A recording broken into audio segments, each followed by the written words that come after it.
Okay. Good evening and welcome to the State Senate Candidate Forum on Racial Equity, sponsored by the Hingham Unity Council. We are fortunate to have State Senator Patrick O'Connor and candidate Meg Wheeler with us tonight. My name is Ness Correnti, and as a board member of the Hingham Unity Council, I would like to provide you with some background on our group. Hingham Unity Council is a nonpartisan, nonprofit group formed to facilitate open, respectful, in-person dialogue about systemic issues that affect human dignity, with the goal of creating a more inclusive and welcoming community. We are part of the South Shore Unity Council. We welcome new members, so please visit our website at hinghamunity.org for upcoming events and more information on ways to get involved, as well as a bibliography of background resources relevant to tonight's questions. Currently, our subcommittees are focusing on issues regarding racial diversity and inclusion, socioeconomic disparities, and LGBTQ+ issues. I will now turn this over to our Racial Diversity, Equity, and Inclusion Steering Committee member, Mark Bowles, who has kindly agreed to moderate this event.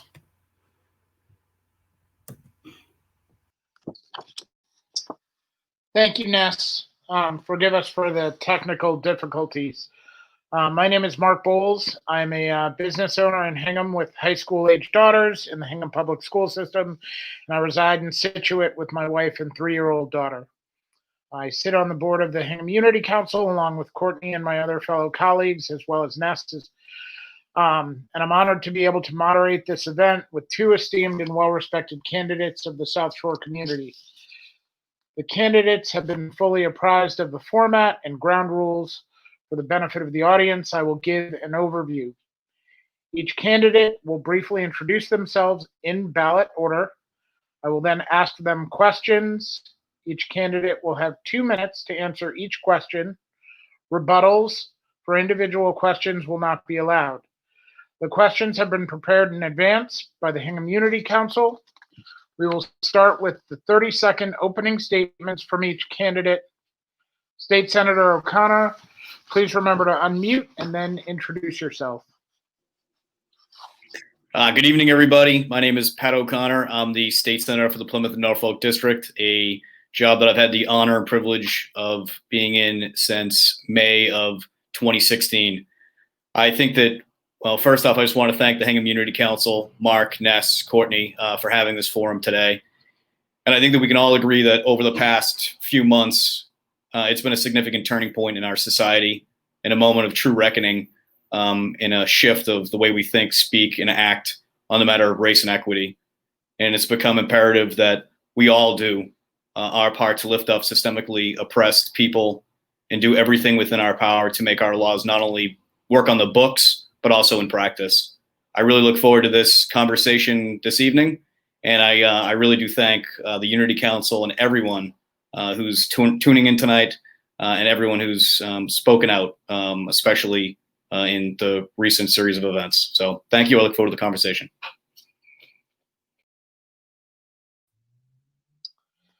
Thank you, State Senator O'Connor. Candidate Wheeler, please also remember to unmute and then please introduce yourself. Great. Thank you so much, Mark. And thank you to the Hingham Unity Council for hosting this important conversation. I know it's easy to think racism isn't a huge issue here, but I believe the most dangerous form of racism isn't the loud or overt kind. It's the subtle and systemic version that perpetuates massive wealth and power inequalities. The sociologist Eduardo Silva said the main problem nowadays is not the folks with the hoods, it's the folks dressed in suits. Systemic racism is a public health emergency, and it's critical that we be actively anti-racist by overturning institutional and ideological systems of oppression in our communities. I'm looking forward to this conversation tonight. I thank Senator O'Connor for being willing to take part in this, and thank you to the entire Unity Council and everyone watching. Thank you, Candidate Wheeler. For those watching at home, this begins the candidate forum on racial justice among State Senator Patrick O'Connor and candidate Meg Wheeler, both candidates for the Plymouth Norfolk State Senate seat. This forum is brought to you by the Hingham Unity Council. There are 5 topics for this evening, so we'll jump into them. The first topic is education equity, and State Senator O'Connor has won the coin toss and chosen to go first. Very Belichickian of you. In recent months, there has been much discussion about updating school curriculum relating to U.S. history. Some want to see more comprehensive Black history taught with more focus on our country's early foundational reliance on slave labor and the disenfranchisement of and systemic racism against racial minorities. Do you believe the curriculum in the schools should be updated? And if so, what type of changes would you advocate for? It's a great question. I do believe that education should be updated. It's one of the real focal points in what I think is the new 21st century education, which is that we actually teach our history and allow people to understand and to learn from that. One of the things that I took part in this past legislative session was co-sponsoring a bill for genocide education, to make sure that we all know that there is a history. And I think that there is racial bias in curriculum as it is right now, and we need to do as much as we possibly can. I played a large role as one of the final 6 writers of the Student Opportunity Act, which is going to be the largest single investment that the Commonwealth of Massachusetts has ever made into our public education system, but it's specifically targeted to low-income communities and to underserviced communities right now. And I think as we're continuing to make these investments into where we see right now our biggest inequities in education in general, as far as a child in some part of the state can't get the same opportunity as another child in a different part of the state, then we have a major problem here. And I think as we continue to go through that and look at the education itself, we should do a complete overhaul and make things absolutely more equitable as far as education goes, and making sure that we continue to know that we have a history that needs to be taught and that needs to be learned from, and making sure that history is accurate. One of the last debates that both myself and Meg had happened to be on what was, in my opinion, formerly Columbus Day and now Indigenous Peoples Day. And we both agreed on that we should continue to move forward and progress as a society and not continue to teach things that aren't factually accurate. I think that we need to, especially now with media literacy and fake news being put all over social media, we as a government, and especially inside of our public education system, have really a responsibility to our future generations to make sure that history is accurate.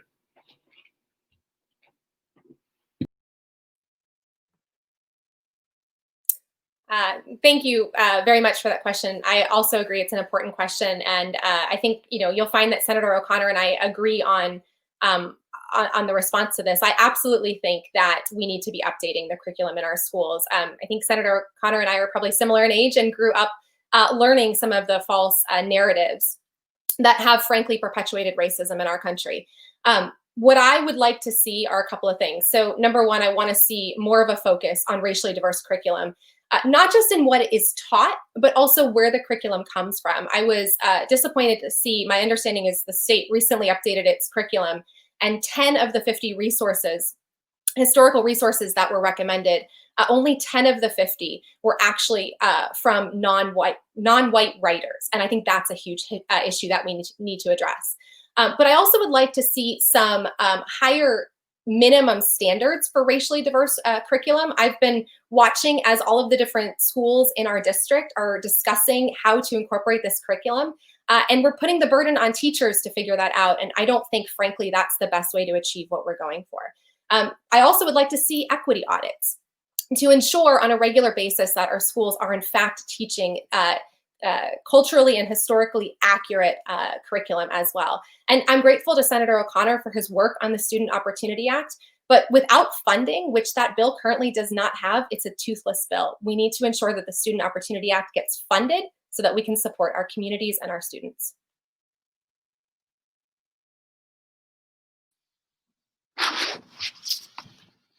Thank you both very much. The second question in the equity, education equity topic is, as follows. A study by the Yale University Child Study Center has found evidence of bias among preschool teachers, demonstrating that Black children are more closely watched for bad behavior and are judged more harshly than white children for the same behavior. A number of other studies, including one conducted at the University of California, Berkeley, found that middle and high school level Black students are disproportionately disciplined and that they are nearly 4 times as likely to be suspended as white students, and nearly twice as likely to be expelled. Other studies have shown that white teachers are also less likely than Black teachers to assign Black students to gifted and talented programs and advanced placement classes, even if their test scores match those of white students.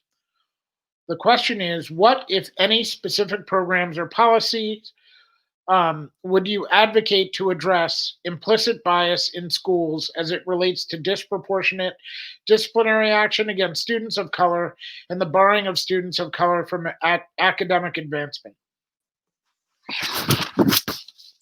Great, thank you for that question. It absolutely is an issue, and as you pointed out, those 2 studies really highlight the problem. Look, I think I would support a couple of things. Number one, we need more educators that actually represent our students. So just over 40% of the students in Massachusetts are non-white students, but only 8% of our educators are non-white. And that's a huge issue. And I think that's the first step that we can take to ensure that, that our students are seeing people who look like them, that they're put in an environment where they are not the outlier.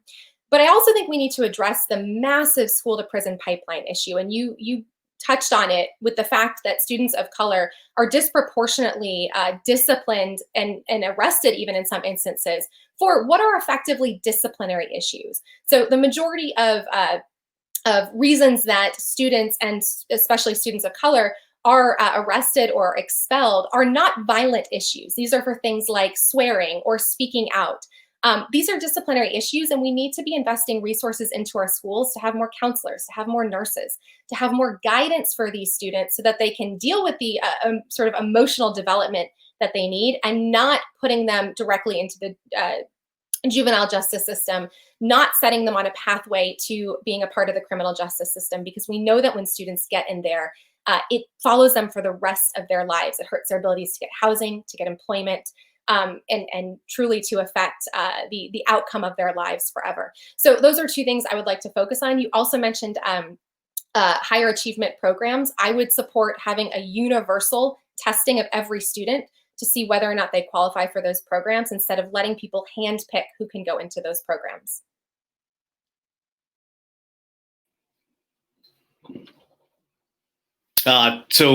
Yeah, I agree with a lot of the points that Meg had made. I would add to that we should have an incentivized program for more diversity, not just in education, but in a lot of other areas. But since this is questions dealing specifically with education, I also believe in racial bias training for our teachers. And one of the things, and I'm not entirely familiar with that study, to be perfectly honest with you, but I will take a look at it, and I will continue to learn from studies like that.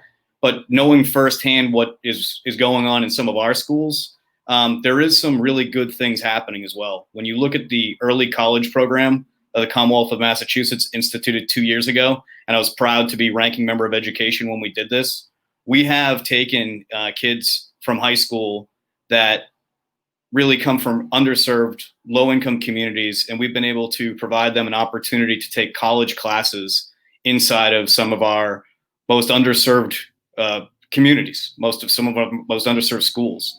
And one of the things that we've been able to accomplish with that, just in the first year alone, is 1,100 students last year. We have them receiving over 5,000 college credits, which equates to over $1 million in college credits. And these are programs that we, as the Commonwealth of Massachusetts, put in place because we know that there has to be more equity inside of our education system. And we know that the path for an individual in a community of color is a lot different than that from an individual who lives right here on the South Shore. And then we need to do as much as we possibly can to provide them as much opportunity that's out there. And the early college program, I would say, take a look at it. It's something that I believe is nowhere near, going to even the playing field, but it's something that we as a Commonwealth can do to make sure that we lift up our communities of color. And one of my former colleagues, said that this is a game changer and the most important post-secondary education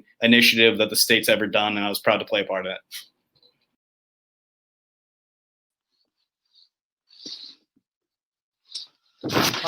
Thank you very much to both candidates. You both have touched on this to some extent, but we'll dive into it a little bit deeper. Across the state, significant disparities exist in funding of public schools. What, if anything, do you believe we can do to make this more equitable? I honestly believe the Student Opportunity Act is the game changer. Megan alluded to it's not funded. That's a circumstance, unfortunately, of COVID. It wasn't that this was sort of an unfunded mandate that was put on. This is a 7-year investment that's going to be $2.2 billion and is going to provide really children the same opportunity that they would have in a school district that has a lot more means. And one of the things that the governor had said, and I believe it's a quote that he took from someone when we were at English getting this signed right before Thanksgiving of 2019, he said the talent is evenly distributed, but opportunity is not. And I'm a firm believer in that we have for far too long had one of the best public education systems in the country. I've read reports that say if we were a standalone public education system and Massachusetts was a standalone country, we'd have one of the top 10 in the entire world. But one of the biggest things that we had as far as a problem was the achievement gap and making sure that communities that had means were on an even playing field with the communities that didn't. And one of the other things that I played a role in, not just in the Student Opportunity Act being one of the final 6 writers of that bill, but I also played a role in the English Language Learners Bill, which I think is taking something that, in my opinion, was a racist ballot question in 2002, which allowed for sheltered English immersion to be the only standard in which children who were learning our language could learn, and opened it up to allow for this to be a way in which is the best way that they can learn our English language, not that we dictate to them how they're going to have to learn it. We're opening up opportunities in our public education system. Of course, everyone would want that these were done a long time ago, but we're working really hard to make sure that communities of color, that low-income communities have the resources they need to provide for their children that are in their education system, and make sure that they have the opportunities to succeed, not just through this SOA or English language learners, but from things like programs like the early college system.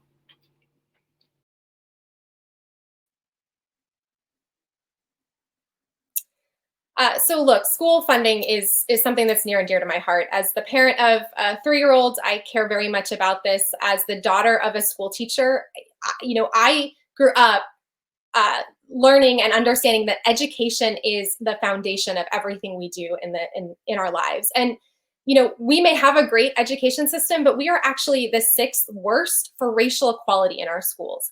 And a big part of that, I believe, is funding. There was a study a few years ago that reported that our schools are actually underfunded by $1.5 to $2 billion. That's a huge disparity right there. So yeah, we need to fund the Student Opportunity Act. But look, where we put our money is where our priorities lie. That's a really critical bill that the funding for has been deprioritized. I understand we're in the middle of a pandemic, but we are talking about the future of our children, and we're talking about the future of every child in this state. That right now, many are suffering because of massive inequities in our system. I also want to talk about early education as well. I put forward a few weeks ago a universal childcare plan, and I think this is actually critical. This would ensure that every child in Massachusetts has access to quality childcare at an amount that is affordable to the families. This isn't just a racial justice thing, but it absolutely speaks to that, because it gets more families in a position where they can enter the workplace because they are now able to afford quality childcare for their children. It also improves our economy by $4 billion.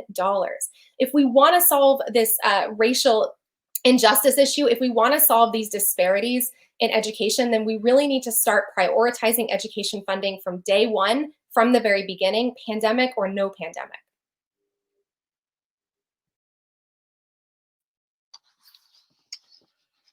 Thank you very much. The next topic we're moving on to is criminal justice.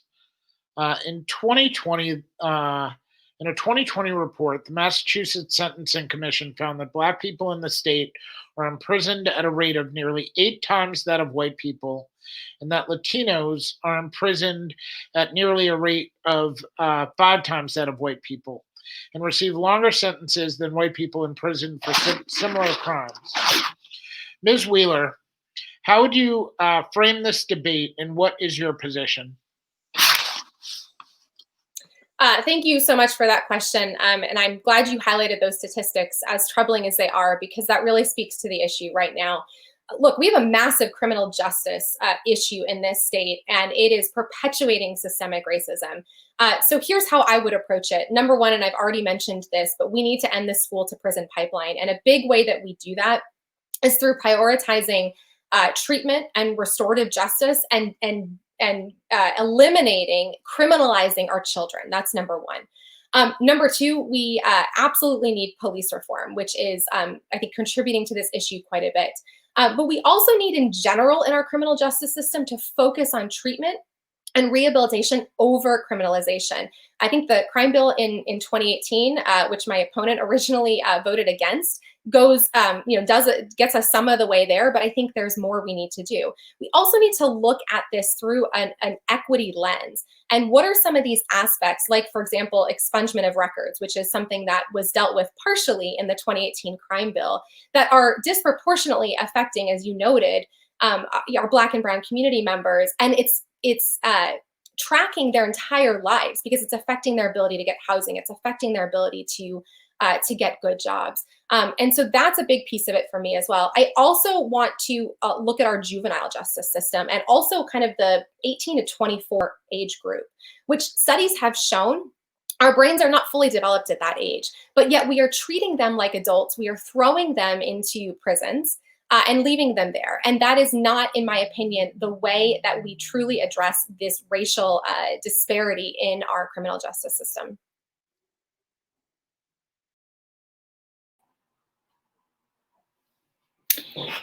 Yes, I know that Meg had mentioned, that I had originally voted against the criminal justice reform bill. That was the Senate version of the bill. I had problems with specifically a statutory rape component that I disagreed with heavily. And that was the reason why I publicly voted against it. And then as it made its way from the Senate to the House to conference committee, I was able to have some influence with Senator Tarr, who was a member of the conference committee. 4 provisions that we really didn't like were eliminated, and I was able to vote for the final version of the bill, which I think is incredibly important, because that's one of the most significant pieces of criminal justice reform that has ever been conducted by any legislature. And, just part of what is going on with those statistics, hopefully that what we were able to pass in 2018 is going to play a large role in making sure that those statistics aren't the way that they have come out in these studies. And one of the major parts of that is diversion programs. And I think that we need to keep our incarceration rate down, and we need to keep as many people who are not violent criminals out of our prison system. And then when they go through the system, we need to have an opportunity for expungement. I can't tell you how many times we've had people who have reached out to us in our office who have been restricted from doing so many things in their everyday life because of something that happened to them when they were 18, 19, or 20 years old. We are a society of second and third chances, and we need to be and represent that inside of our criminal justice system. That's why I was proud to take a final vote on that bill and be in support of it. And the things that are in that sweeping criminal justice reform bill were changes to juvenile justice, bail reform, diversion programs, access to expungement, restricting solitary confinement, all of these things during the final version of the bill that landed on the governor's desk, I supported.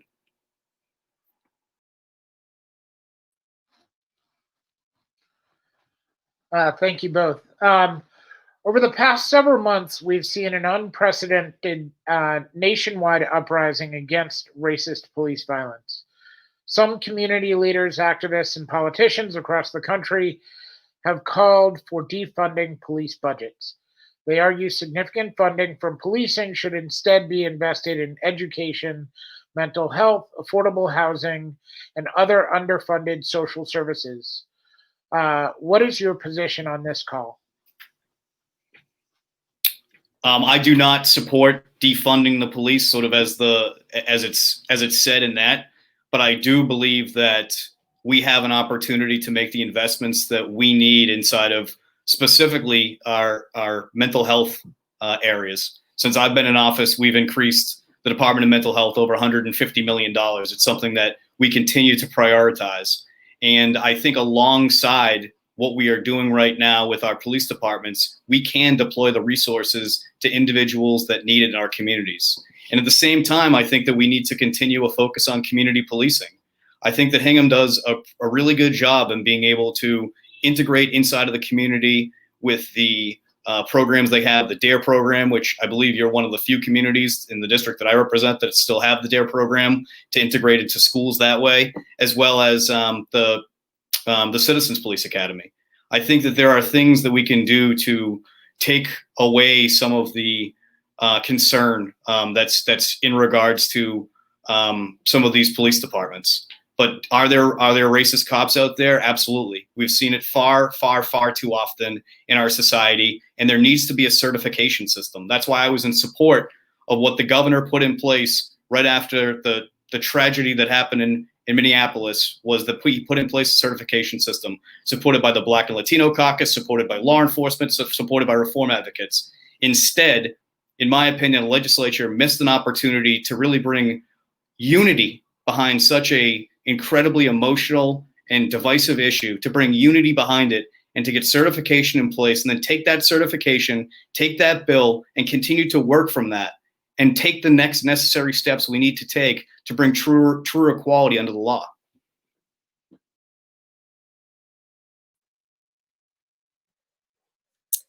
Look, where we put our money is where our priorities are. I said that before. And so I absolutely support putting more of our resources into our community programs, into mental health programs, into our schools.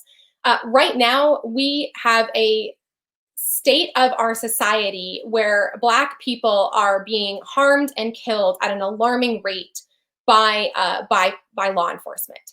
And to act like this is just a minor issue that we can solve through some training or through a commission, I think is really, really missing the point here. The system of policing is broken. I think police and law enforcement can serve an important role in our communities, but I don't believe that right now the role that they are playing is the one that they should if we want to keep our Black community members safe.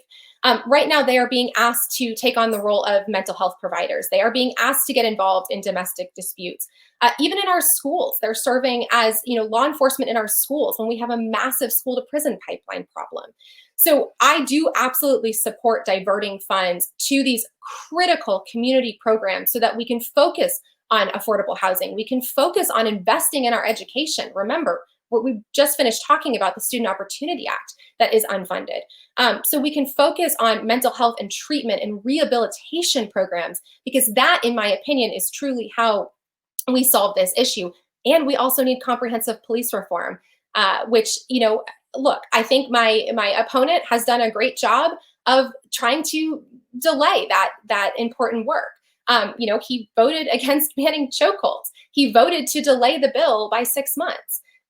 You can argue about process all you want, but at the end of the day, I'd rather argue about substance. And it was an emergency legislation because this is an emergency. And it wasn't just George Floyd. It's thousands of Black people who are being harmed and killed because of police violence. And we need to do something about that now.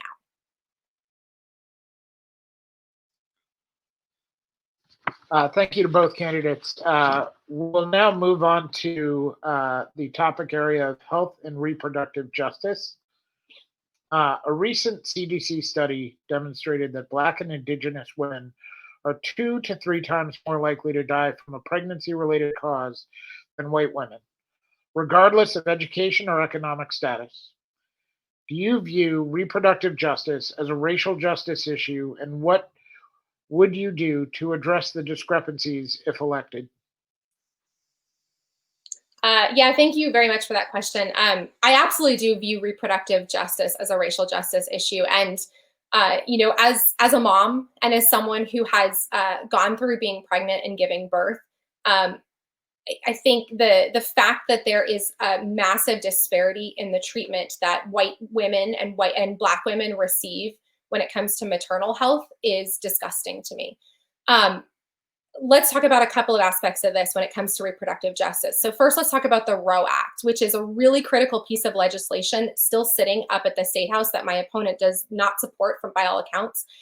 This critical piece of legislation not only essentially codifies abortion access into Massachusetts law, but also removes many of the barriers that have kept people from being able to obtain safe abortions and safe reproductive health care. And many of those people are Black women, okay? And so this is a critical piece of legislation we need to pass. But let's also talk about healthcare in general. We have massive inequalities in our healthcare system. And, Serena Williams talked about this after she gave birth, that no one listened to her when she knew there was a problem. That's because we have inherent biases built in the system. And it's also because our system right now prioritizes profits over investing in our people. So it's why I support eliminating the middleman and having something like Medicare for all, so that every single person has access to quality healthcare. It's why I support more transparent information about drug prices, no more surprise bills, and no more surprise healthcare bills. And I think we also need to focus on the data too.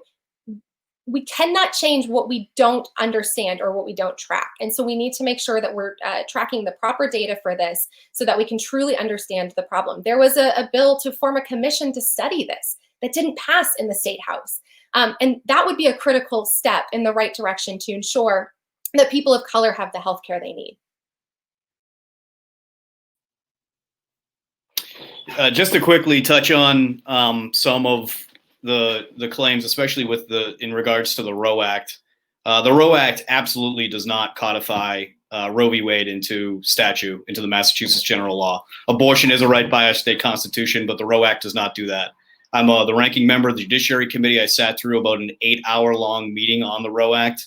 I've also spent countless hours in meetings with individuals both in support and in opposition of the Roe Act.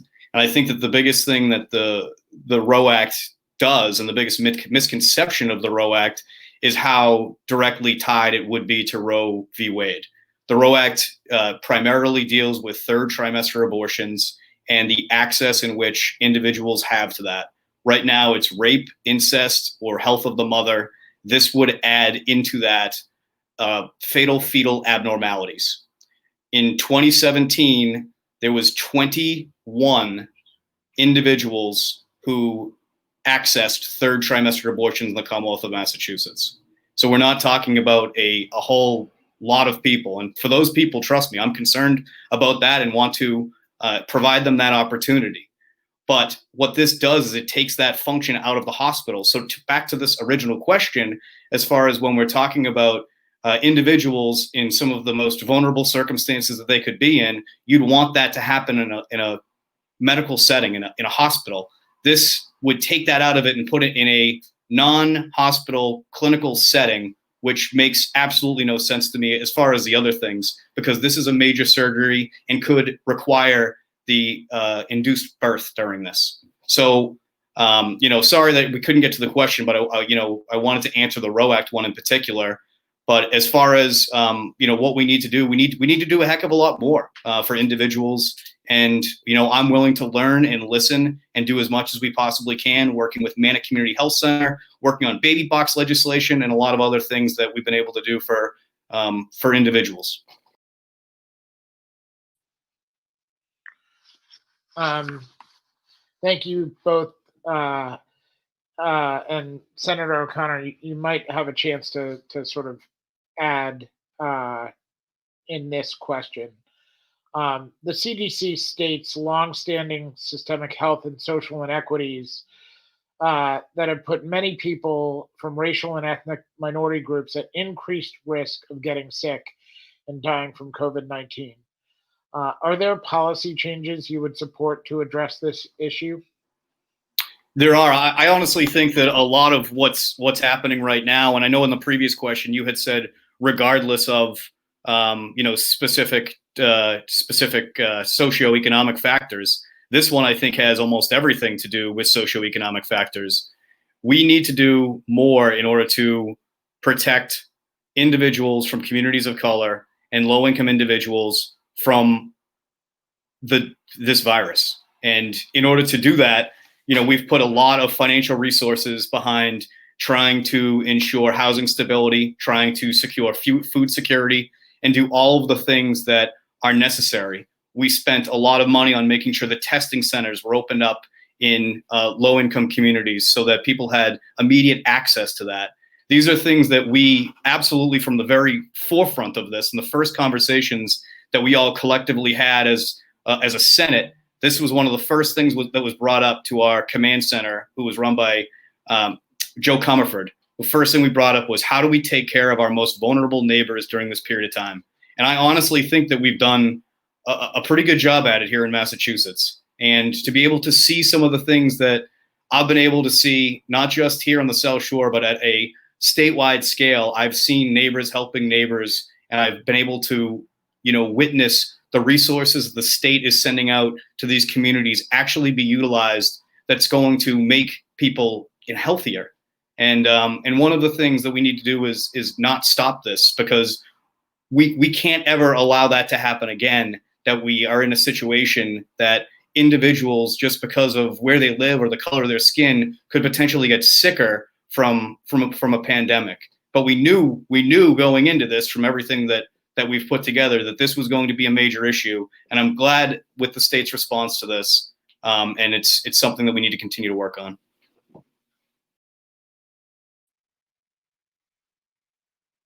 Thank you very much for the question. Look, I mean, Black people and people of color have been disproportionately affected by the COVID-19 pandemic, but this pandemic didn't cause this problem. We were seeing massive inequities before this pandemic. This pandemic just exacerbated it. We've seen massive disparities in housing and education, in sort of economic opportunities, and we're in this position now because we failed to invest in all of our people before this pandemic hit. So all of those issues still exist pre or post this pandemic. And this isn't just about, could we have done more during this pandemic? We failed our people coming into this. Workers making $12 an hour do not have the funds to have a savings account to afford a few months off if the pandemic means that they can't work. We have massive unemployment. We have people who are now being evicted from their homes because the eviction moratorium ended. We're still waiting on unemployment for a lot of folks, or in many cases, unemployment has run out. We need to focus on how to actually restore our economy, not to what it was before, but to an economy that's actually just for everyone. And a big part of that is healthcare. It's about ensuring that people have access to quality and affordable healthcare. It's why I'm a supporter of Medicare for all. It's why I will do everything in my power to have healthcare reform when I'm in the state Senate. Because if people are overburdened by their medical bills, if they're filing for bankruptcy because they cannot afford medical care, or worse, they're not seeking it, and that's just in normal times, then what do we expect when a pandemic hits? This showed us how woefully we are failing the people in our state, and we need to do better so that, God forbid, this ever happens again. We are not seeing Black and brown people die at an alarmingly higher rate because of this.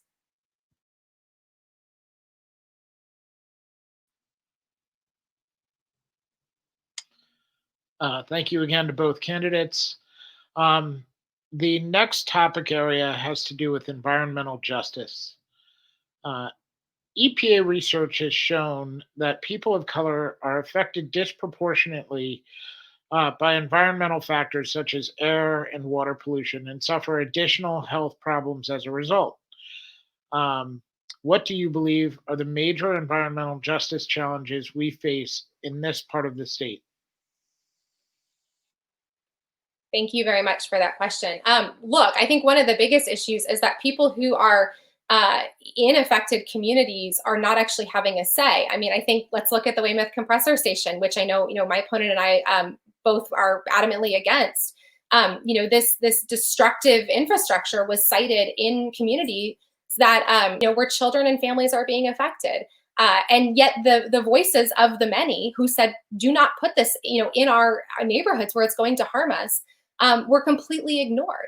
So as we're thinking about any policy that we want to put forward, or any climate action that we want to put forward, or anything that has any potential environmental impacts, we need to be thinking about environmental justice consequences. We need to do it with that lens. We need to make sure that the people in the communities being affected by this have a say and their voices are heard. They also deserve to have a say in how any revenues from these things are being spent, because ultimately it's their communities that are being affected.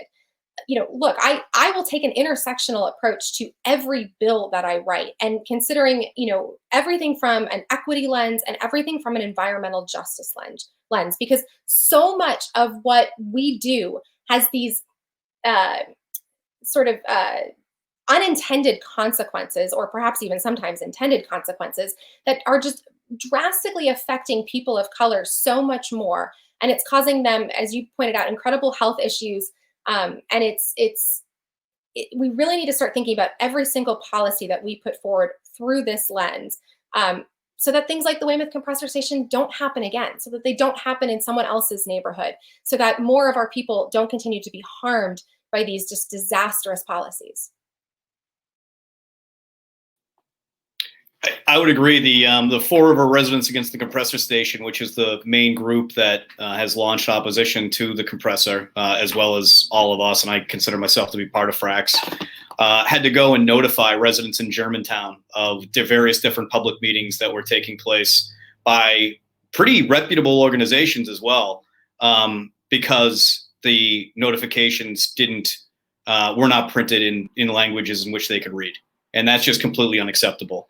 And I think what you have with environmental justice, and I'm proud to have supported environmental justice legislation in the 2018 Clean Energy Futures Act. I support what's currently before a conference committee that I sit on as one of the 6 final negotiators of the 2050 roadmap bill that Representative Moschino has played such a large role in that. Representative Madaro has put in environmental justice legislation that I support in the final version of the bill, and have made that known. But this, in my opinion, as a local elected official who opposed this project since 2015, who was in a room where we were offered $47 million to drop our opposition to this project, to be down the street from it right now in my headquarters, where there's also a glycerin factory, a hazardous waste facility, 2 power plants. You see firsthand what special interests have done down in DC, and as far as what they're able to do to really change the regulations in their favor. And it goes completely against everything that I stand for, I believe in, as far as what's happening right here on the South Shore, and what's happening in far too many places in neighborhoods all across the Commonwealth, especially in communities of color, where you have large, big energy companies, whether they be fossil fuel or natural gas, who are running roughshod over neighborhoods and being able to, unfortunately, poison the air and water in which they have to use on a daily basis. And we need to do something about it. And I think it starts with reforming how FERC works down in DC. And you have to stop all the money coming into politicians from energy companies.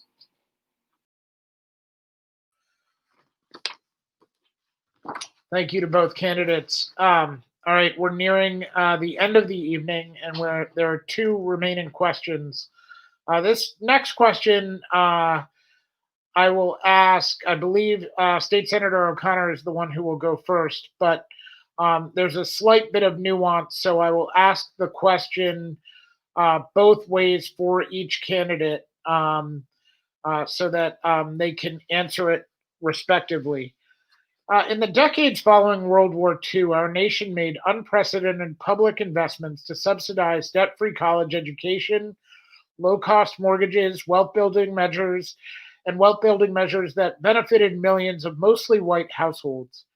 People of color, meanwhile, faced overt discrimination in mortgage lending and access to education. We believe that racial equity is achieved when outcomes in terms of housing, education, health, and wealth can no longer be predicted based on race and are improved for everyone. Yet 400 years of systemic policy decisions have put generations of Black citizens at a disadvantage.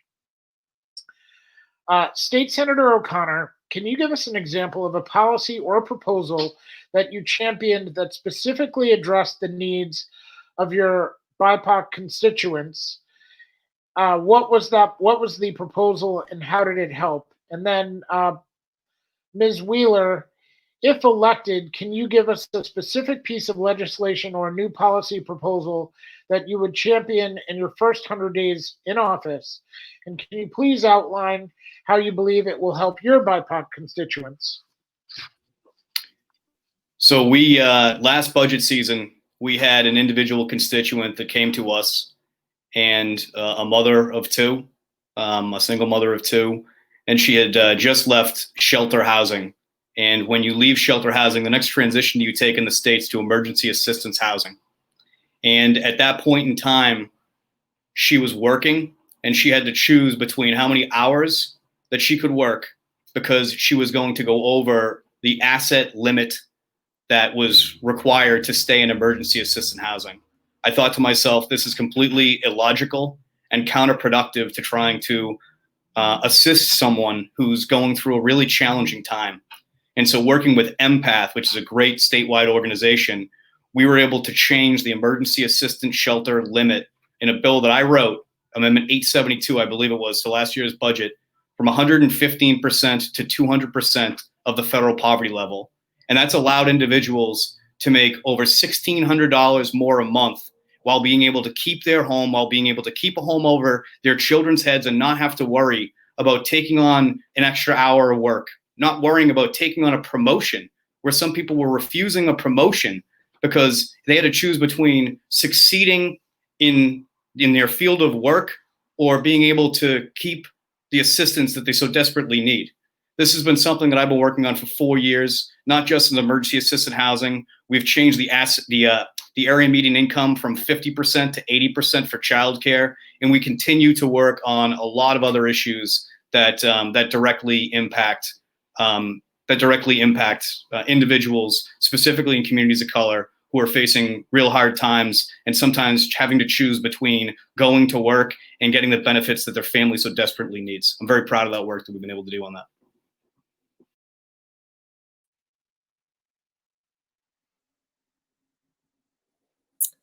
So thank you for the question. Look, the two most expensive things that most families have to pay for are housing and childcare. I think, Mark, I appreciate you asking this and also giving the background. I just actually read a book, a great book I'd recommend to everyone, called The Color of Law, which really talks about what you were referring to. So housing and childcare, those are the things we really need to focus on. And you asked, what would I do in the first 100 days? I can tell you what I'll do on day one, which is to put forward my universal childcare bill.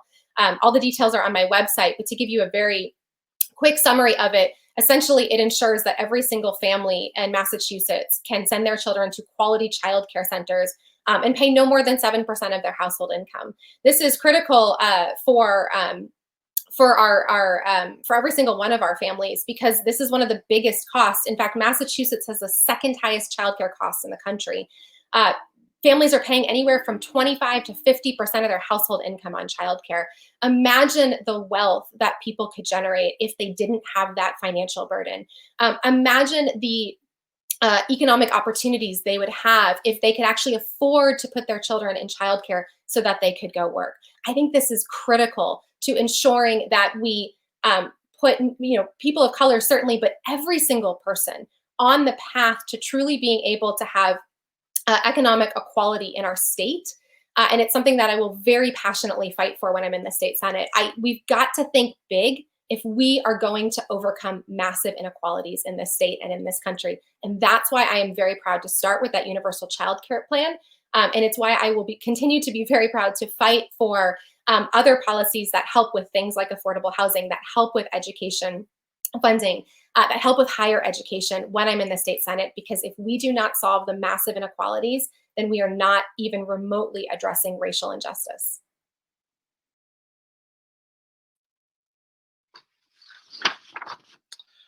Thank you to you both. This will be the last question of the evening. I am a member of the Hingham Unity Council, and our organization believes that people and groups engaged in open and honest conversations are capable of change. I'm sure each of you has strong convictions on many issues, but I'm wondering if you can tell us about a time when you changed your mind on an important issue or topic as it relates to race, religion, LGBTQ rights and equity, What was the circumstance, and what led to the change? Yeah, thank you very much for that question. Look, I'm always learning. I don't know everything. So for me, a really important part of ensuring that we craft good policy is listening to the voices of every single person, and especially in this climate, the voices of people who have not been heard in the past. I can give you a very recent example just from this week. A constituent reached out and asked about where I might stand on this issue of folks with medical marijuana cards actually having access to guns, because right now our laws are unfair in the sense that because marijuana access is illegal at the federal level, folks here are not able to access guns, even though other people who, even though marijuana is legal here. It was an issue that kind of initially on its face, made me a little bit nervous. I'm as somebody who is very concerned about gun violence, I am, always cognizant of giving more access to guns. But it was an issue that I did my research on, and I spoke with members of our community to learn more about. And it's an issue that is disproportionately affecting our Black community members. And so for me, that was an issue where through learning, through having those conversations, through understanding those unintended consequences, which, I am proud to have done a lot of policy education in my time. And that to me is the key piece that I think a lot of legislatures don't pay attention to, is what are those unintended consequences of policies we put forward. So in learning about that and having those conversations, I was able to really come to an understanding of how we could change that policy so that it is more fair and equitable, and truly addresses the needs and the issues of the folks in our communities.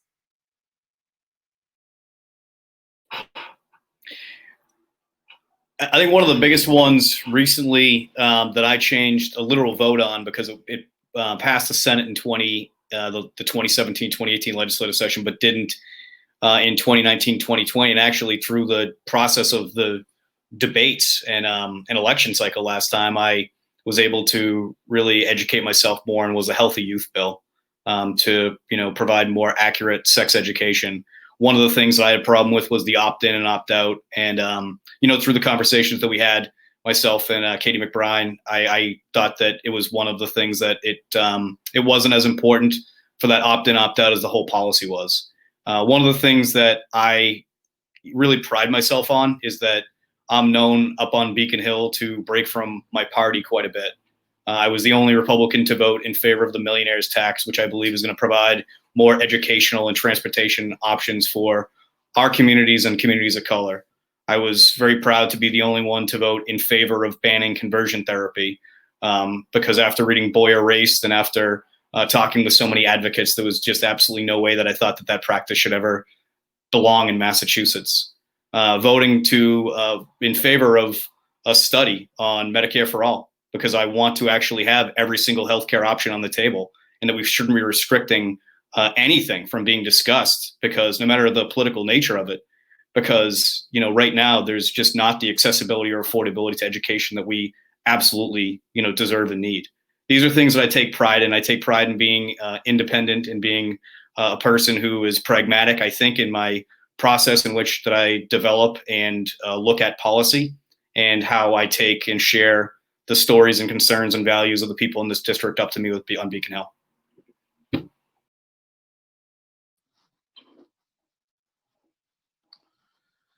And that concludes our evening. A huge thank you to the candidates for your willingness to participate in our forum. We wish you both the best of luck with the election, and thank you to our live stream audiences as well.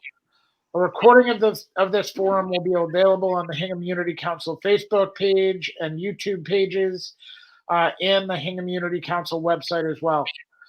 The election is November 3rd, as I'm sure most of you know. The deadline to register to vote for this election is October 24th. In addition to in-person voting on Election Day, vote by mail ballots may be requested through October 28th, and in-person early voting began on October 17th and continues through the 30th. Visit the Massachusetts Secretary of the Commonwealth website for details. both to State Senator O'Connor and to candidate Meg Wheeler. Thank you again for joining us, and remember to vote on or before November 3rd. Please also visit the Hingham Unity Council website at hinghamunity.org for more upcoming events, including a community read and discussion in partnership with the Hingham High School ADL of Beverly Tatum's landmark work, Why Are All the Black Kids Sitting Together in the Cafeteria? With that, have a good night. Be well and stay safe. Thanks, Mark. Thank you, everybody. Thanks, Meg. Everyone, have a good night. Bye.